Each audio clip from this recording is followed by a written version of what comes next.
Ikawalo nga kaso, Simon Sereneo.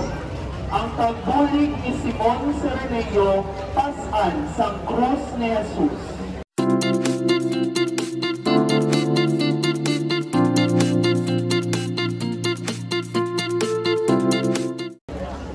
Magtudlo unta sa aton ang Ginoo sa pag-igugmaanay kag pagkabalaka sa isa kag isa.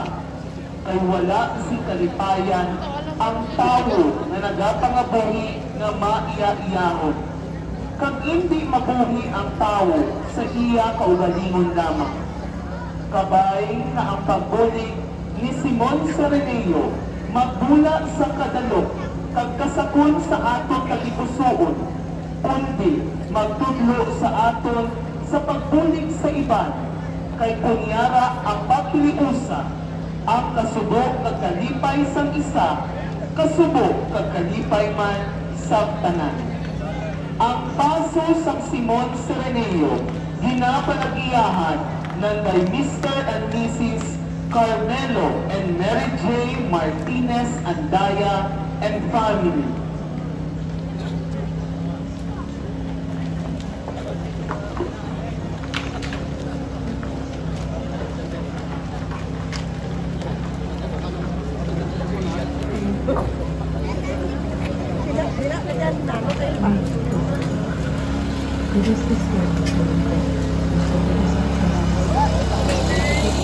Santa Veronica, ang pagpahid ni Veronica sa nawang ni Jesus. Suno sa tradisyon Kristiyano sa mga nag-upod kay Kristo sa Kalbaryo. Kababayi nga ginahingalanan kay Veronica. Gintan ay niya ang iyapanyo kay Jesus. Agod nga kahiran ang balas kabugo sa iya nawong. Kagsang mapahiran na ang nawong ni Jesus, nagtapik ang dagway sa iya nawong sa amo nga panyo. Ginsiling nga ang ini nga panyo indala sa Roma, Italia, sa mga tuig 700. Kagintago dito sa mga talaguan sa mga relikyas sa Basilika. Suno sa tradisyon na nagsugod sa sinulatan ni Obispo Eusebio sang Cesarea, posible nga ining babayi, amo ang babayi nga ginayon ni Jesus sa balatian. Kasubok sa mabasahan naton sa Ebanghelyo suno kay San Mateo, Kapitulo 9, versikulo 20-22, nga nagasaysay, may isang kababayi nga nagaantos sa pagpagwa sang dugo sa iya sa sulod sang 12 ka tuig. Nagpalapit siya sa likod nayon ni Jesus, kagintandog ang sipsip sa kunot ni Jesus. Ang babayi nagsiling sa iya kaugalingon, kung matandog ko lang ang iya kunot, mag-aayo ako. Nagliso sa Jesus kag nakita niya ang babayi, kag nagsiling, anak, magpakabakod ka, ang imo pagtuo nag-ayo sa imo. Sa gilayon, nag-agi siya. Suno sa mga mangin-alamon sa santos nga kasulatan, ang ngalan nga Veronica, ginhatag sa sining mayungon nga babayi, kagituwa ini sa Griego nga tinaga nga Vera, kung sayuron, maktuo, kag-iko, kung sayuron, dagwan.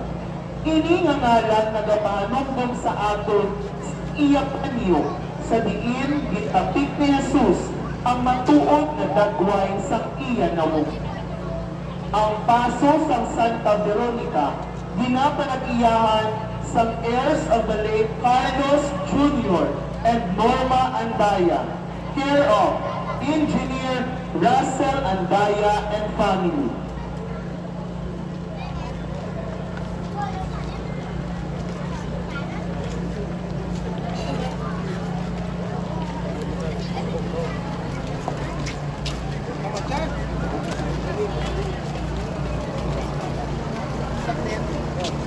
Ikanapulo na paso, ang crucifixion, ang paglansa kay Jesus sa krus.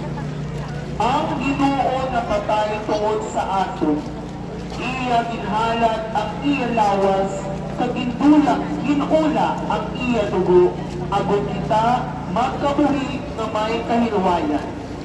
Si Kristo nagpili sining pag-antos kag kamatayon para sa aton.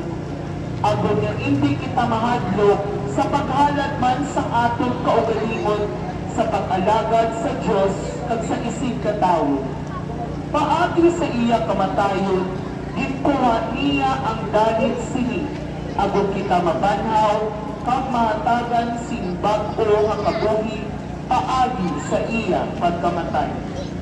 Ang paso sa crucifixion ginapanag-iyahan ni Mrs. Teresita Luces and family.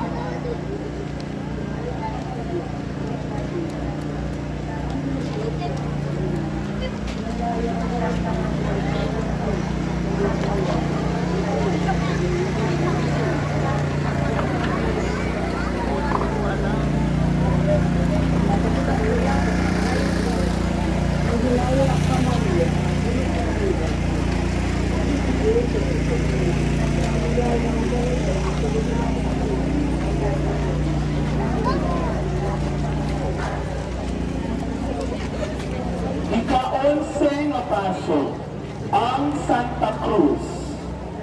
Matuod nga ang krus tanda sa kasakit ni Jesus. Apa, ginhimo ini ni Jesus para sa aton kapatawaran kag kaluwasan. Ang krus amo ang tanda kag pahanungdom sa aton sang kadalag-an ni Kristo batok sa gahom sang sala kag kamatayon. Ang kadalag-an na ginpaambit man sa aton ni Kristo. Gani sa tagsa ka beses nga nagapangurus kita, ginapamalandong natin ang mga bugay na naggikan sa paglansa kay Jesus sa krus. Sa pagpangurus, nagapangayo man kita sa iya buhi, kapag pamatok sa mga pagsulat, kag para sa pagbuhat sa mga mabudlay, abang maayo ang mga buhaton. Dira sa paglansang kay Jesus, napasag ang bag-o sang atong kabuhi, pangkaugalingon kag pangkatiningbanon. Kani sa isa ka timog, mga nguya kita, nagasimba kag nagadayaw kami sa imo o Jesus, kay bangod sa imo balaan nga krus, ditubos mo ang kalibutan. Ang paso sang Santa Cruz, ginapanag-iyahan sang heirs of the late Dalmacio Navarra, care of Engineer Othello Navarra and family.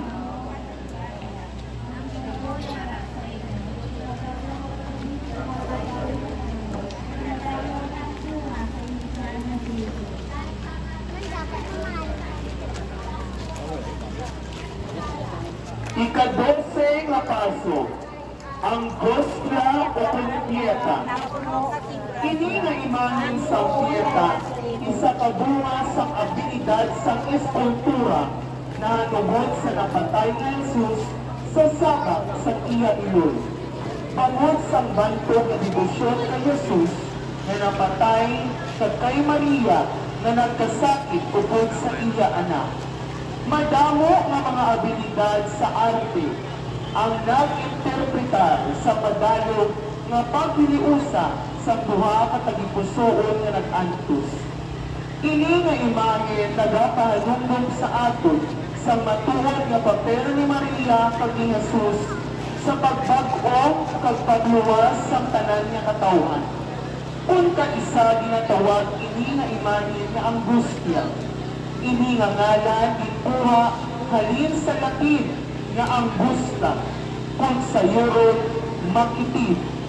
Ayhan inibangod sang makahalanusbok na talang-awon na hanungod sa mahal na ilog na nagatangis para sa iya ipatay na anak.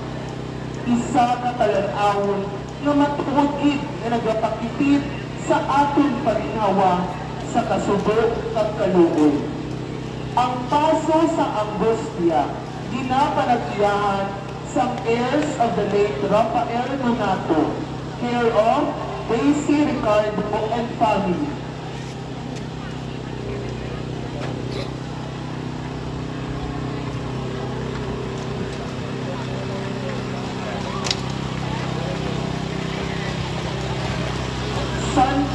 Maria Cleofe.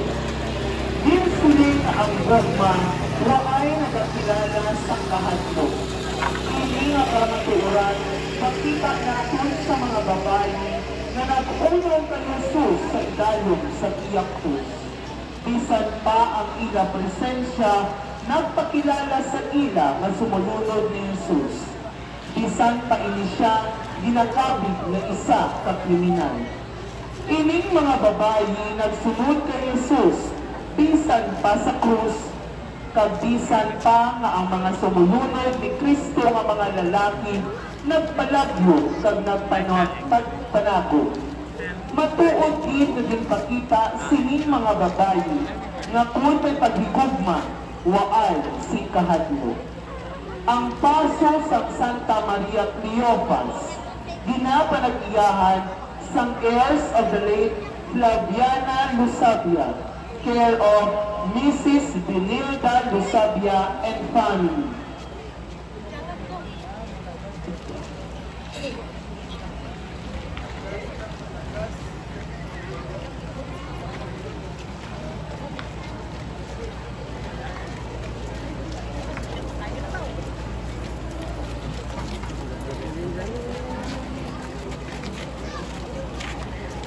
Ang ika-14 na kaso, Santa Maria Salome. Ang isa kabahin sa kabuhi ni Maria Salome bilang sumunod ni Kristo, amo ang isa ini siya sa tatlo ka mga babae na nagkatko sa lubungan sa ikatlo nga adlaw matapos na malubog ang Ginoo. Kaupo niya si Maria nga taga Magdala kag ang isa pa din ka Maria. Sila ang nauna na nakasaksi sa kamatuoran sa pagkabanhaw sa Ginoo. Isa ka simple na tumunuo si Salome. Apang kabay na ang iya kabuhi, manginularan man sa atong pagkilala, sining madanong sa Ginoo, kag sa pag-alagad sa iya, kag sa iya simbahan. Ang paso sa Santa Maria Salome, ginapanag-iyahan sang heirs of the late Lucio Minor, care of Fuentes and Minor families.